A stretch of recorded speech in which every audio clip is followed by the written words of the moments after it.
Last week we announced the New Zealand Paralympics team heading to Beijing. Today we give you a little bit more of an insight into the world of track athlete Kate Horan.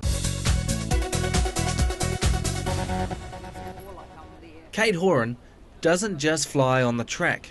A single mother, she's flat tack at home as well. No, Bear. Your mornings are always a little bit crazy. I do like to sort of plan a bit the night before so I know what I need to do and where I need to be. And definitely with the kids, so that they're very clear on what I'm doing so that they don't, like, I don't know where I need to be, or mum's not home, she's got training. And so I definitely like to make sure that they're all sorted and organised for the day.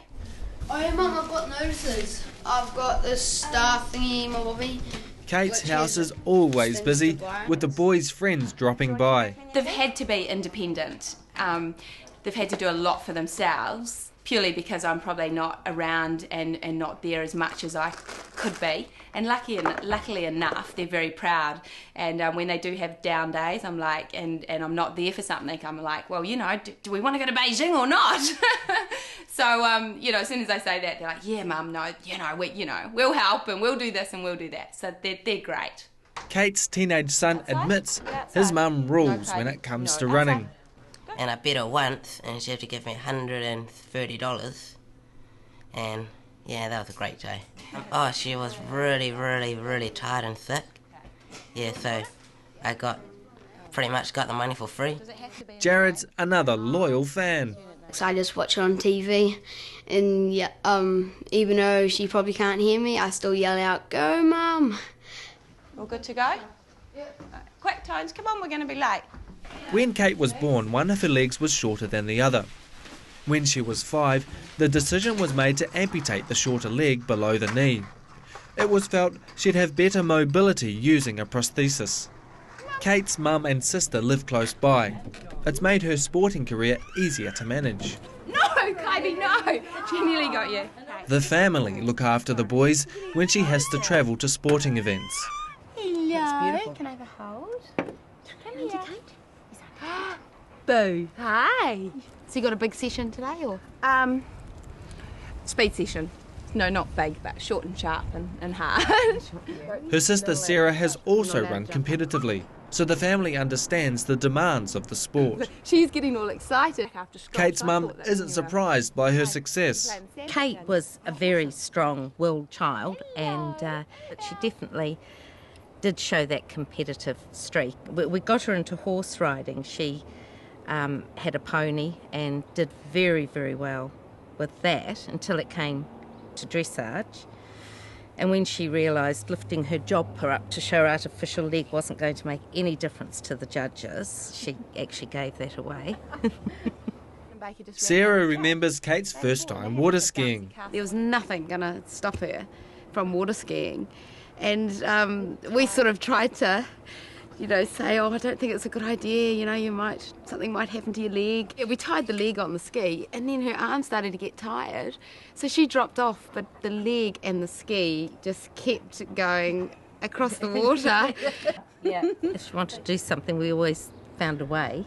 She found a way. She found a way, exactly. I mean, that was the big thing, wasn't it, that growing up, that you guys pushed me just as hard as Sarah and everything. We'd go for walks. There was no real excuses. No. You never, ever favoured me as much as I, tried to get a bit of favouritism. Kate was a late starter on the track, first racing in her mid-20s. Until then, she was a bit of a rebel. My sister always did everything the right way round, and I was the complete opposite. I was sort of up to no good and did end up getting myself into quite a bit of trouble. She was the glamour girl that was out there running from a very young age. She was doing very, very well. And on the other hand, I was out drinking, hanging out with bogans, smoking, doing absolute opposite, and always getting myself consequently into trouble. And then at 16, I fell pregnant, and basically my life just changed. And I realised that I was going to be a mother. It was the only way for me. And so things changed. I grew up. I had to take responsibility. And so that sort of started me on a path. Kate fell in love at 19 and had Jared, her second son. When the relationship broke up, she burned off her frustrations through running. Once she started, she couldn't stop. Running's done a lot for my self-confidence. And it's definitely helped me accept being an amputee, having not been comfortable with it. And now, I mean, you know, I'm known as the amputee runner. So in terms of that, I've felt a lot more comfortable with myself and my body image. Kate likes the idea of being a role model. I would love to think that there'd be girls out there that had maybe a disability, and that I was helping to encourage them to be out there, to be seen, and to be okay with themselves. I mean, that would be the ultimate for me, to have people sort of look up and think, hey, you know, if she can do it, I can do it. This year, Kate's focusing on preparing for the Beijing Paralympics. But she's also studying to become a personal trainer. And while it fits perfectly alongside her sport, it's another thing to squeeze into her day. High knees. Concentrate on working that core as well. And I just guess for my own sport, it definitely had its benefits because, you know, I've had a personal trainer for a few years now, and so I sort of knew what they were doing, and I thought, yeah, I'd quite like to do that. Excellent, looking good. Okay, one more time. Obviously, because Beijing is my main focus, everything else has come second. So I'm struggling a bit with the theory side of things. There's a whole lot of book work. Late afternoon, and Kate still has to fit in her own gym session and training at the track. She often trains alongside a group of teenage sprinters. These boys keep her on her toes. Or you're doing the hard work, but you don't notice because you're having fun at the same time. This is where Kate loves to be. I just love training, and I love running, and I just love being out on the track. I love the feeling of speed and the power that comes with it. She says the physical training is only part of what makes a great runner. Mental toughness is also vital. On the day, you know, at a major race, when you line up, generally you might have all done the same work. You're probably at the same fitness standard. However, on the day, you know, 80% of it comes down to the mental side of things, how strong you are and how much you want it. You've really got to want to win. To win gold is the ultimate. If not, to do a personal best time has to be up there as well, because you might not be quick enough, you might not win gold. But if you've done a personal best time, which is the fastest time you've ever run, then that often has to be your motivation, and that's, you know, just as good.